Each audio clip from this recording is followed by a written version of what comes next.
Sudah dari awal niatnya jahat, biasanya hasilnya juga kejahatan.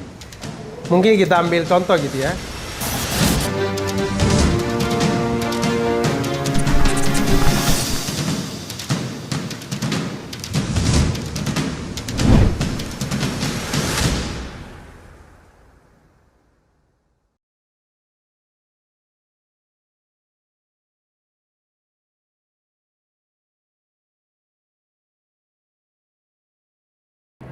Apapun kebijakan itu selalu butuh waktu untuk pembelajaran.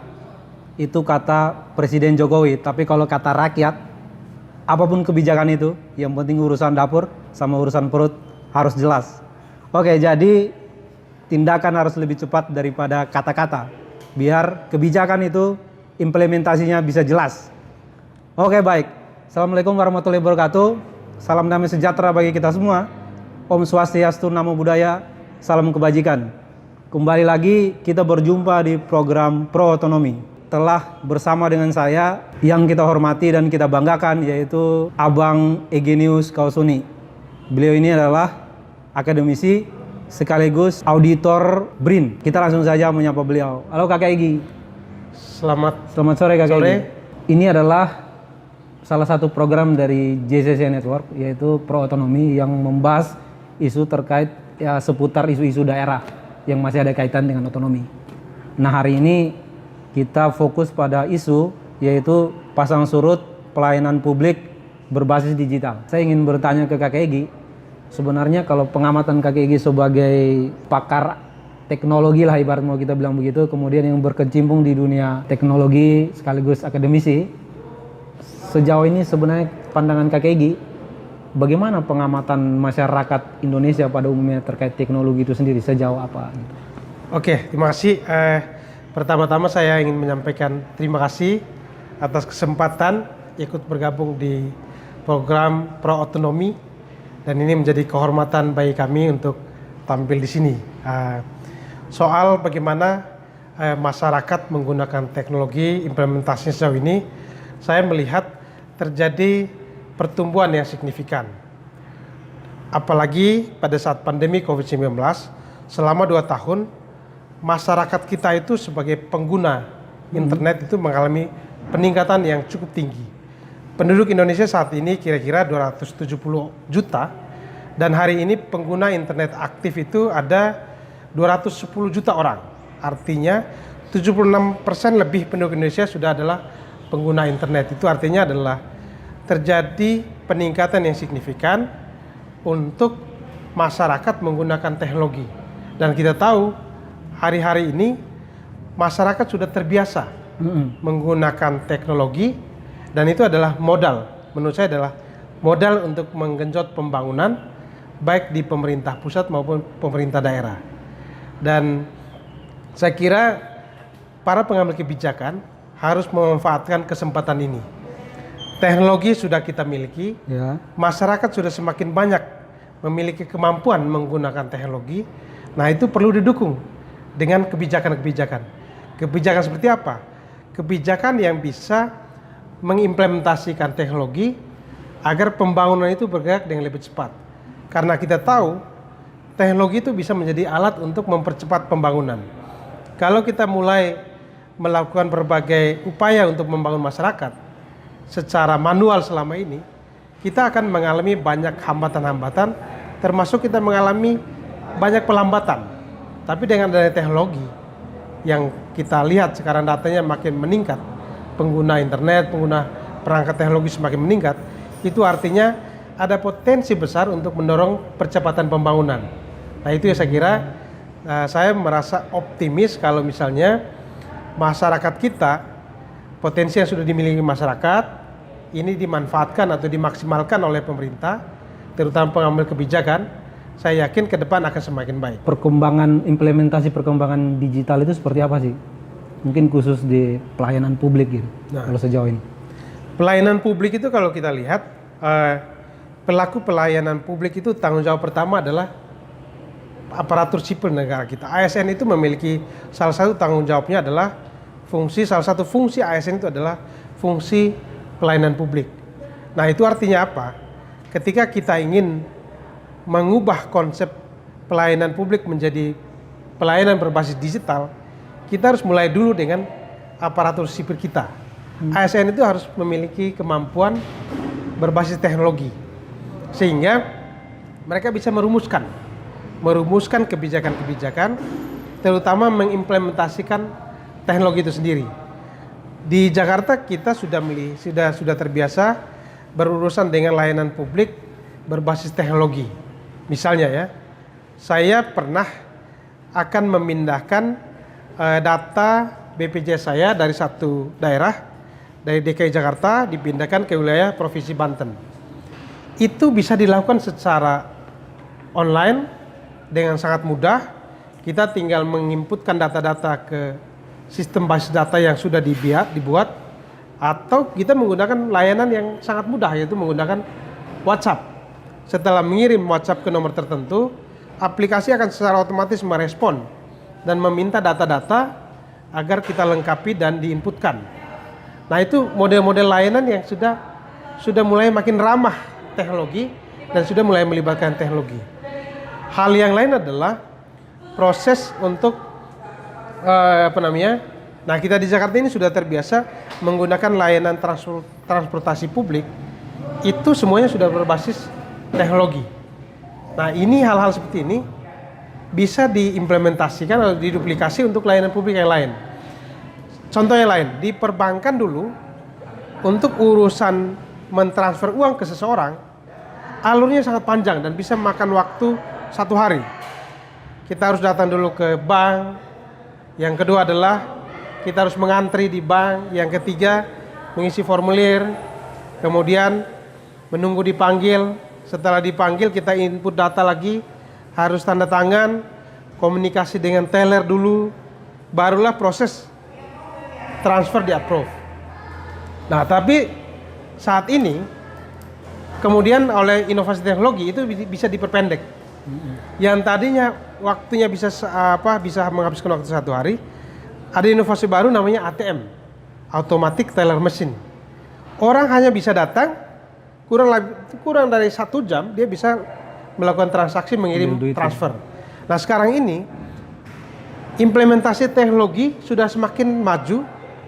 Saat ini pun kalau Anda mau ngirim uang, Anda langsung akses aplikasi mobile banking dan langsung bisa transfer uang. Itu artinya ada proses yang dulunya sangat panjang, makan waktu yang sangat 1 hari bisa dihemat menjadi 1 jam, dan saat ini bisa kurang dari 5 menit. Nah, ini salah satu yang perlu dipahami, bahwa dengan mengimplementasikan teknologi akan terjadi banyak percepatan dalam bentuk layanan publik. Nah, ASN kita harus memiliki pemahaman yang sama, bahwa mengimplementasikan teknologi itu akan membuat banyak hal bergerak dan menjadi lebih cepat. Bagaimana kalau pengamatan Abang Egi soal ASN, kemampuan ASN untuk melihat persoalan yang tadi disampaikan itu seperti apa, khususnya untuk teknologi? Mereka udah melek sampai ke taraf seperti apa?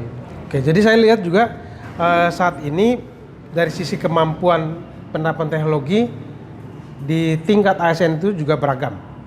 Artinya tidak semua sama orang sudah memiliki kemampuan implementasi teknologi yang baik. Dulu saya mengalami sekitar 2 tahun yang lalu, sebelum pandemi, ketika menteri pendidikannya adalah menteri baru, Nadiem Makarim. Pada awal dia menjabat sebagai menteri pendidikan, beliau menggagas implementasi teknologi di bidang pendidikan. Guru-guru pengajar itu didorong untuk mengaplikasikan, menggunakan teknologi untuk kegiatan pendidikan, dan itu ditolak oleh banyak orang. Ternyata setelah kita lakukan penelusuran, kemampuan teknologi itu sebetulnya bermasalah di ASN di kisaran usia 45 sampai 60 tahun. Nah, mereka yang dalam tanda kutip masih ada kesulitan untuk menggunakan teknologi, kalau mau dibilang gaptek, nah mereka lah yang melakukan penolakan. Sementara usia 45 ke bawah, usia 30 tahun ke bawah, itu justru kemampuan penggunaan teknologi itu jauh lebih cepat untuk mengadaptasi. Nah, itu kemudian setelah mendapat persoalan seperti itu, langkah yang paling perlu dilakukan adalah melakukan kegiatan pelatihan-pelatihan atau edukasi-edukasi. Workshop gitu. Workshop. Jadi teknologinya sudah ada, ini sudah diimplementasikan. Langkah berikutnya adalah pelatihan-pelatihan, workshop penggunaan teknologi. Dan sasaran pertama ya memang ASN.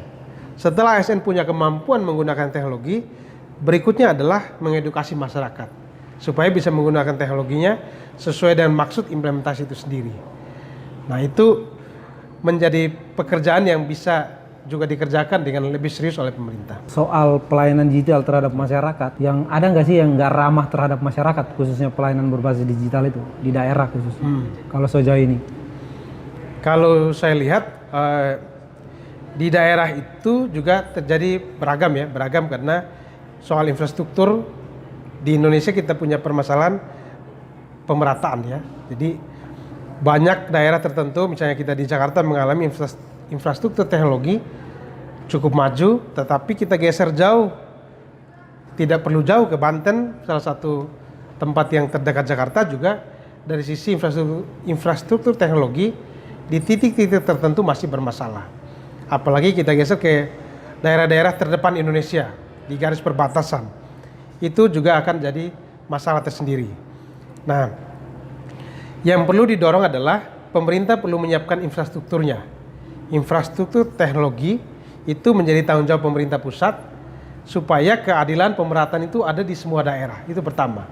Yang kedua, barulah masuk ke implementasi layanan publik yang sudah ada di pemerintah pusat, diduplikasi ke pemerintah daerah agar itu bisa digunakan. Saya ambil contoh, pengurusan IKTP. Nama IKTP sudah bagus, elektronik KTP. Tapi pada saat pengurusannya itu masih sangat manual dan prosesnya bertele-tele, memakan waktu yang sangat lama, birokrasi panjang, dan itu artinya teknologinya sudah ada, penerapannya justru tidak sejalan. Penerapannya tidak sejalan dengan teknologi itu sendiri. Nah, ini yang perlu menjadi evaluasi. Kalau kita bilang sebagai kendalanya masih di mental masyarakat kita, mental aparatur sipil kita, selalu ingin menggunakan proses yang masih lama itu. Padahal harusnya urusan IKTP itu kalau bisa sehari itu udah kelar. Dan di wilayah tertentu urusan KTP itu bisa makan waktu seminggu bahkan berbulan-bulan. Itu artinya ada masalah di situ. Tidak boleh kalau sudah implementasi teknologi waktu lainnya sangat panjang, karena konsep teknologi itu adalah cepat, tepat, dan bisa terlayani dengan baik gitu. Kalau sudah implementasi teknologi proses layanannya masih lambat, ya itu berarti ada masalah di situ, ada kendala yang harus kita tuntaskan di situ. Dan saya lihat mental masyarakatnya, mental aparatur sipilnya harus dibentuk di sana. Sehingga setelah implementasi teknologi, percepatan itu terjadi. Kalau misalnya setelah implementasi teknologi, dari sisi percepatannya masih belum jalan, ya berarti ada masalah. Kepala daerahnya itu bermasalah ya. Kepala daerahnya harus kita kalau bisa harus dievaluasi itu. Betul. Sekarang tuh lagi santer soal mall pelayanan publik, program Mempan RB gitu. Iya. Itu kan kalau misalnya di wilayah di kota, perkotaan mungkin itu orang mungkin ramah soal itu. Bagaimana kalau orang di kampung dia mau ngurus itu, dia harus datang ke Ramayana misalnya di kota gitu. Cuma satu aja misalnya tempat. Mall pelayanan publik berbasis digital itu sebetulnya saya lihat itu di Kementerian Dalam Negeri. Mereka mengimplementasikan mall pelayanan publik yang terintegrasi dengan Dukcapil untuk mempercepat perizinan. Jadi urusan perizinan bisa hanya di satu platform dan semua yang menjadi kebutuhan lintas departemen, lintas lembaga itu disatukan. Itu sebetulnya konsepnya seperti itu. Di Menpan RB itu lebih maju lagi. Semua urusan kebijakan itu berbasis teknologi, satu aplikasi, dan bisa menggunakan aplikasi mobile. Jadi orang mengakses aplikasi di mobile, dia bisa mengurus perizinannya tanpa perlu datang ke kantornya. Itu sebetulnya langkah yang maju sebetulnya, karena berusaha mengintegrasikan lembaga yang saling terpisah, urusan terpisah ke dalam satu platform yang sama. Di daerah itu ada dulu namanya layanan terpadu satu atap. Satu kantor itu digunakan untuk menyatukan urusan beberapa kantor di situ. Jadi kita datang ke kantor satu atap, semua urusan perizinannya bisa selesai di situ. Nah, ini bisa diduplikasi. Apa yang sudah dilakukan oleh Menpan RB diduplikasi oleh daerah-daerah. Layanannya satu tempat, tetapi berbasis teknologi. Kalau bisa masyarakat urusan perizinan dari rumah masing-masing, input data semua, approval dari departemen ini, dari dinas ini langsung di-approve di sana, di dinas ini approve di sana, jadi semuanya bertemu di satu aplikasi. Cuma memang tantangannya adalah mengimplementasikan infrastruktur teknologi, termasuk pembuatan aplikasi, itu membutuhkan modal yang besar, membutuhkan investasi yang besar. Kadang-kadang tidak ada kesamaan persepsi antara orang yang memahami teknologi. Kita ambil contoh bahwa ASN-nya memahami tentang implementasi teknologi untuk menciptakan integrasi di satu platform, tetapi pada saat diajukan untuk dianggarkan di DPR, belum tentu disetujui di DPR. Sehingga perlu ada kesamaan persepsi dari penyusun program, penyusun anggaran, dan pengambil kebijakan atau keputusan bersama di DPR. Kadang-kadang akan menjadi masalah kalau misalnya DPR-nya punya prioritas tersendiri, pemerintah eksekutifnya punya prioritas sendiri, itu perlu ada namanya diskusi bersama. Sehingga sebelum mengambil satu kebijakan, perlu ada kajian yang melibatkan stakeholder, semua pihak dilibatkan di satu tempat untuk melakukan diskusi bersama, sehingga ketika keputusan kebijakan itu diambil, mereka sudah memiliki satu mindset yang sama, satu pemahaman sama. Sehingga konsep tadi, pelayanan terpadu satu atap, kalau diubah menjadi platform mobile, itu akan sangat membantu masyarakat, terutama menggenjot dunia usaha. Perizinan itu kadang-kadang akan sangat repot kalau misalnya satu urusan izin, kita harus ke urusan yang berbeda-beda, ke pajaknya tersendiri, ke ini yang tersendiri, ke ini tersendiri. Dan itu akan membuat orang, apalagi yang baru mulai berbisnis, Bermasalah itu. akan mundur di awal. Tapi kalau misalnya ini dibuat lebih mudah, apalagi dalam satu platform teknologi yang satu, orang akan merasakan kemudahan perizinan pertama. Yang kedua, dia akan fokus ke urusan bisnisnya, sehingga bisa berkembang dengan lebih cepat. Dampaknya ya pembangunan daerah akan meningkat. Berarti pemerintah mau cepat boleh, tapi harus tepat ya. Betul, betul. Nah, karena berarti kurang tepatnya di proses infrastruktur itu. Betul. Lalu kalau sejauh ini prosesnya ke depan seperti apa infrastruktur yang sudah dibangun gitu? Ya. Untuk menunjang teknologi gitu. Oke. Tadi saya bilang bahwa pemerataan sebagai prinsip keadilan itu harus dilaksanakan dulu oleh pemerintah pusat. Mungkin listrik, karena kita harapkan listrik itu sudah ada di semua daerah, termasuk daerah pedalaman, kalau bisa sudah dari sisi energi listrik itu sudah ada. Satu. Yang kedua adalah infrastruktur layanan internet. Kalau bisa di kampung-kampung orang akses internetnya juga cepat.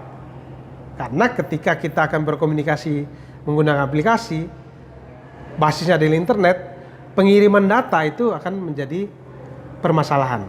Kalau ngirim datanya, kan biasanya kalau kita mengurus sesuatu menggunakan aplikasi, salah satu yang harus dilewati adalah mengupload dokumen-dokumen kelengkapan. Kalau upload dokumen yang diperlukan tidak sampai terselesaikan, ya akan jadi masalah di situ. Jadi infrastrukturnya harus dibangun. Kalau ternyata misalnya sinyalnya bermasalah, internetnya bermasalah, ya Kementerian Kominfo bertanggung jawab di sana. BTS harus dibangun di banyak titik, sehingga orang dimanapun layanan internetnya sama. Saya ambil contoh, di perbatasan Indonesia Timor Leste, masyarakat perbatasan, masyarakat NTT di perbatasan, kalau menggunakan handphone, kadang-kadang lebih kuat sinyal Telkom TL, Telkom Timor Leste. Itu artinya BTS kita kalah kuat dengan Telkomsel Timor Leste. Kalau Anda mengakses platform untuk mengirim data dan datanya adalah internet Timor Leste, Anda akan kena roaming. Dan tadinya pulsa Anda mungkin aman-aman 100.000, karena Anda roaming, nggak pakai lama 100.000-nya habis. Lenyap. Dan itu yang menjadi masalah. Ini saya mengalami di kampung itu, Excel kalau kita hidupkan belum tentu Excel-nya Timor Leste, Indonesia. Dia akan pada saat kita hidupkan handphone, dia akan mengucapkan selamat datang di negara Timor Leste. Wah, sudah di Timor Leste kita. Padahal kita masih di luar Indonesia, di wilayah Indonesia. Nah, itu artinya ada masalah di situ yang perlu dituntaskan. Ini studi kasus karena saya mengalami langsung. Bagaimana dengan tempat lain? Tentu punya case tersendiri, dan yang tadi dibilang bahwa perlu ada kajian di lapangan. Kalau bisa pejabat-pejabat pemerintah itu rajin turun daerah, jangan fokus ke seremoni penerimaannya, tapi melakukan pengecekan-pengecekan yang konkret. Sehingga itu kemudian menjadi basis untuk melakukan perumusan-perumusan kebijakan. Dan kalau ternyata masalahnya adalah infrastruktur teknologi, keputusannya tepat diambil. Dibangun infrastruktur teknologinya, sehingga implementasi teknologinya bisa jalan. Kepala daerah itu ada nggak sih yang nggak ramah soal digitalisasi gitu? Tadi saya sempat bilang bahwa pada waktu implementasi teknologi bidang pendidikan terjadi banyak penolakan. Itu ternyata setelah dicek adalah mereka yang berusia 46 sampai 60 tahun. Saya belum punya data ya, tapi bisa jadi kepala daerah yang tua-tua itu, yang gaptek itu kadang-kadang akan menolak urusan implementasi teknologi. Apalagi dia merasa ini akan meribatkan dirinya sendiri, dia mulai menolak. Padahal sebetulnya dari sisi masyarakat belum tentu sama dengan dirinya. Sehingga ya ini mungkin agak provokatif gitu ya. Tapi akan baik bila kepala daerah itu adalah orang-orang muda yang memiliki visi ke depan yang kuat, kemudian memiliki kemampuan melek teknologi yang baik, sehingga mereka bisa melakukan inovasi-inovasi mengikuti tren perkembangan saat ini. Kira-kira begitu. Tantangan terbesar digitalisasi ke depan ini seperti apa? Ya, kalau saya lihat memang satu yang menjadi ciri khas teknologi adalah perubahan. Teknologi hari ini seperti ini, setiap 3 bulan akan berubah baru. Hari ini seperti ini, besok berubah lagi itu. Nah, itu artinya apa? Kita harus segera masuk ke sana, mengupgrade pengetahuan kita di bidang teknologi, agar ketika terjadi perubahan, kita ikut dalam perubahan. Kalau misalnya urusan perubahan teknologi begitu cepat, kita geraknya sangat lambat, ya itu adalah masalah nanti. Yang pasti itu menghambat pembangunan. Tantangannya adalah pertama, benahi dulu kemampuan masyarakatnya. Pertama tadi infrastruktur, dibenahi dulu. Yang kedua adalah melakukan edukasi, workshop kemampuan aparatur sipil daerah. Lalu yang berikutnya adalah mulai mengkaji apa yang menjadi kebutuhan daerah, kebutuhan teknologi di bidang apa yang bisa diimplementasikan, mulai di situ. Sehingga ini bisa kita wujudkan. Nah, tantangan berikutnya adalah mungkin setiap daerah punya kemampuan keuangan yang berbeda-beda. Daerah yang memiliki pendapatan penerimaan daerahnya cukup besar, tentu akan sangat mudah untuk mengimplementasikan teknologi. Daerah-daerah lain yang mungkin memang akan bergerak dengan sangat lambat, maka perlu intervensi pemerintah pusat. Mau nggak mau otonomi sudah jalan, tapi di bagian tertentu yang dari sisi kemampuan daerahnya terbatas, ya masih perlu intervensi pemerintah daerah. Taruhlah ada kemampuan daerah tertentu yang memiliki pendapatan daerah cukup tinggi. Pekanbaru Riau misalnya, dengan migasnya cukup bagus, PAD-nya tinggi. Nah, dia kalau bisa menyumbang untuk daerah-daerah lain. Apakah dia ikut dalam investasi bersama di daerah lain sehingga mengejut pembangunan. Daerah-daerah yang pariwisatanya cukup tinggi, pariwisatanya bagus, nah itu perlu ditolong oleh daerah yang sudah maju.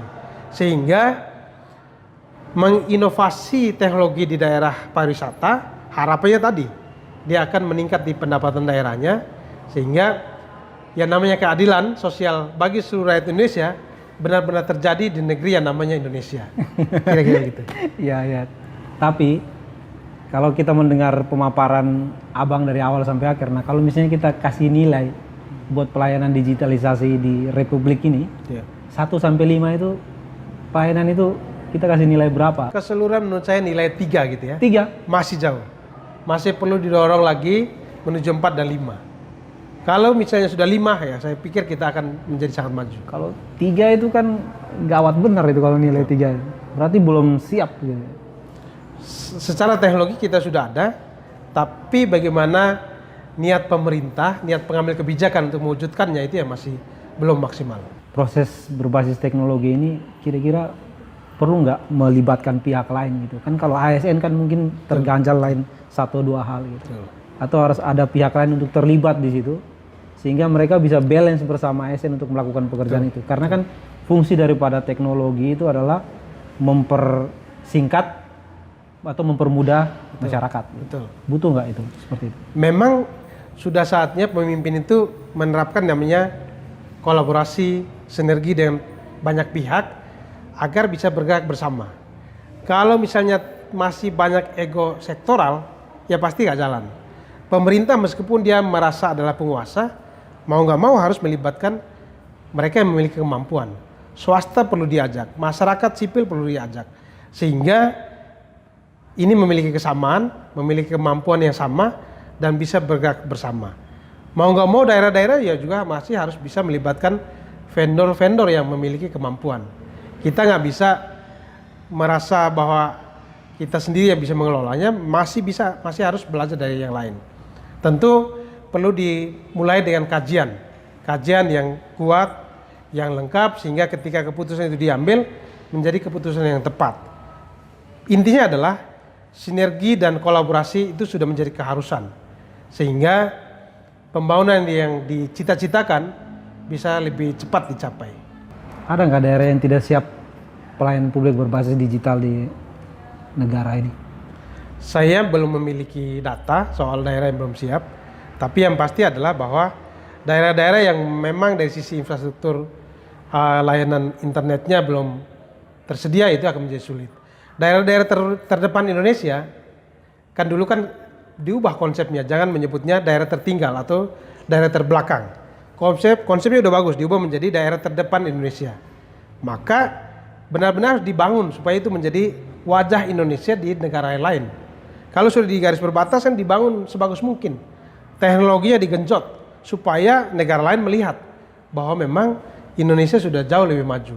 Kalau daerah terpencil, tertinggal masih dianggap seperti itu, ya akan susah. Maka itu tadi, supaya bisa semuanya berjalan sama, kembali lagi keadilan sosial bagi seluruh rakyat Indonesia perlu diwujudkan di negeri yang namanya Indonesia. Mungkin ini agak sedikit menyimpang, tapi perlu juga dicermati. Ada nggak sih yang bermain di dalam persoalan-persoalan itu yang ibarat kehadiran mereka itu turut serta merugikan tanda kutip ya korupsi lah. Kalau kita lihat memang yang tadi saya bilang bahwa untuk membangun infrastruktur teknologi termasuk implementasi dalam pemerintahan itu membutuhkan investasi yang besar, cost-nya cukup tinggi, dan kadang-kadang itu menjadi celah yang digunakan oleh banyak pihak untuk mengambil keuntungan. Taruhlah misalnya nilai proyek infrastruktur teknologi nilainya 10 miliar. Nah, karena masih banyak orang yang belum memiliki pengetahuan tentang infrastruktur teknologi itu sendiri, bagaimana mengimplementasikannya, nilai ini bisa dimainkan. Dimainkan misalnya diubah menjadi 20 miliar. Kemudian 10 miliarnya dibagi-bagi. Dan belum tentu kebutuhan infrastrukturnya adalah 10 miliar itu benar-benar digunakan untuk benar-benar membangun infrastruktur teknologi yang baik. Nah, itu adalah masalah kita bersama. Mental kita yang masih ingin mengambil keuntungan dalam setiap proyek pembangunan itu juga perlu menjadi sorotan. Sehingga mau nggak mau ketika kita merencanakan suatu pembangunan perlu melibatkan banyak pihak. Sejak awal kalau bisa yang namanya penegak hukum dilibatkan mulai dari pembahasan anggaran supaya dia lihat di beberapa tempat Banwas itu sudah dilibatkan di rapat awal perencanaan sehingga dia memeriksa dan memberikan masukan-masukan. Yang perlu dicatat adalah kalau bisa mereka yang berada di bagian pengawasan juga memiliki semangat untuk mengawasi. Kalau dia ikut terlibat dalam kolaborasi jahat di situ, maka yang tadi apa yang dicita-citakan untuk masyarakat justru akan menjadi masalah di perencanaan. Tapi kalau misalnya sejak awal dilibatkan pengawas, auditor, atau inspektorat terlibat dari awal perencanaan, itu sudah bagus konsepnya. Sehingga dia membuat catatan-catatan. Mana yang kira-kira akan aman, mana yang bukan penyalahgunaan anggaran. Sehingga ini semua dilakukan dengan tepat. Pada saat pemeriksaan akhir, audit terakhir pelaksanaan suatu program, itu sudah menjadi semacam formalitas bersama. Karena kita sudah tahu bersama dari awal prosesnya sangat terbuka, sehingga pada saat hasilnya ya kita tahu bahwa ini sudah dilakukan dengan benar. Yang penting semua pihak memiliki niat yang baik untuk mewujudkan pembangunan bagi masyarakat. Tapi kalau sudah dari awal niatnya jahat, biasanya hasilnya juga kejahatan. Mungkin kita ambil contoh gitu ya. Dulu IKTP itu menjadi konsep yang sangat besar untuk mewujudkan satu identifikasi, satu identitas bagi seluruh masyarakat. Pada saat ditenderkan, nilainya menjadi gila-gilaan, menjadi triliunan. Hasilnya kita lihat ya, antara lain Ketua DPR Setia Novanto masuk ke dalam rumah rehabilitasi gitu ya. Dia harus belajar beberapa tahun, harus masuk ke lembaga pendidikan kembali gitu kan. Nah itu adalah masalah yang kemudian muncul ketika mengimplementasikan teknologi. Saya mengalami setelah Setia Novanto masuk ke kasus IKTP, saya terlibat sebagai orang yang melakukan auditor implementasi teknologi IKTP. Kita kemudian melakukan audit selama 6 bulan, kemudian mendapatkan menghasilkan sejumlah rekomendasi-rekomendasi yang bisa digunakan oleh Kementerian Dalam Negeri untuk melakukan perencanaan anggaran dan implementasi teknologi berikutnya.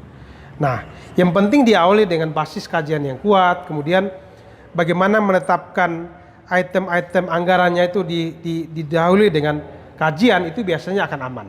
Tapi kalau misalnya yang tadi semuanya harus dimulai dengan persekongkolan, ya akhirnya hasil akhirnya juga kejahatan. Catatan bagi para kepala daerah, biar semangat reformasi digitalisasi pelayanan publik yang dasarnya, hakikatnya adalah untuk mempermudah atau mempersingkat masyarakat dalam proses pengurusan persyaratan administrasi itu bisa berjalan dengan maksimal seperti apa? Buat saya kepala daerah itu satu, yang penting dia memiliki cita-cita untuk membangun masyarakatnya. Kalau sejak awal kekuasaannya di tangan hanya untuk menjadi raja-raja kecil di daerah, ya itu akan menjadi masalah. Karena salah satu produk otonomi daerah adalah, salah satu yang sisi negatifnya adalah tercipta banyak raja-raja kecil di daerah. Mereka kemudian berperilaku sangat feodal, sehingga ketika mengambil kebijakan, konsepnya tidak untuk kepentingan masyarakat. Kalau misalnya kepala daerah sejak awal misalnya ya, dia memahami bahwa percepatan pembangunan daerah itu bisa dilakukan dengan implementasi teknologi, konsen dia untuk kepentingan masyarakat, saya pikir akan mewujudkan pembangunan. Pertama, memiliki kepemimpinan yang kuat, lalu yang kedua adalah memiliki panggilan yang sungguh-sungguh untuk membangun masyarakatnya. Orientasinya harus kepada masyarakat. Kalau orientasinya kepada dirinya, kepada kelompoknya, maka akan berpotensi terjadi hal-hal yang tidak sesuai dengan semangat kita membangun bangsa ini. Nah, sehingga sebagai kepala daerah, peganglah kekuasaanmu itu sebaik-baiknya, kemudian bangunlah masyarakatnya sebaik-baiknya agar masyarakat kita semakin meningkat harkat dan martabatnya, menjadi masyarakat yang sejahtera sesuai dengan cita-cita besar negara ini dibangun. Terima kasih. Ini menarik, yaitu kalau misalnya kamu tahu itu benar, kamu harus kerjakan. Karena kalau orang yang udah tahu kebenaran dan kemudian dia tidak kerjakan, itu adalah orang fasik. Jadi kalau mau jadi kepala daerah yang benar, jangan jadi kepala daerah fasik, tapi jadi kepala daerah yang punya hati mau melayani. Karena ketika kita punya hati, dari hati kita mau melayani, maka terciptalah yang namanya kebaikan. Tapi kalau dalam hati udah jahat, hasillah kejahatan juga, kata Kakak Egy. Oke, kawan-kawan, terima kasih sudah bersama kita selama beberapa puluh menit ini, di mana kita sudah ditemani oleh Kakak Egy dan membahas berbagai hal terkait proses pasang surut pelayanan digitalisasi publik di daerah, dan kemudian proses perkembangannya seperti apa, dan isinya juga nutrisi semua. Kakak Egy, terima kasih. Dan kawan-kawan JCC yang nonton di rumah sana, terus dukung kami dengan cara like, comment, dan subscribe, dan beri kritik dan saran kepada kita agar kita terus berkembang, bertumbuh, terus maju ke depan sesuai dengan cita-cita kawan-kawan di rumah, dan kami tetap berada di tengah untuk menjadi alat kontrol sosial bagi masyarakat. Jadi jangan biarkan air kecil itu masuk ke dalam kapal yang besar, karena jika sedikit lubang saja membocori kapal yang besar, jika dibiarkan maka kapal yang besar itu bisa tenggelam. Oke, baik kawan-kawan, sampai kita berjumpa di kesempatan yang akan datang. Terima kasih. Terima kasih. Terima kasih. Terima kasih. Terima kasih.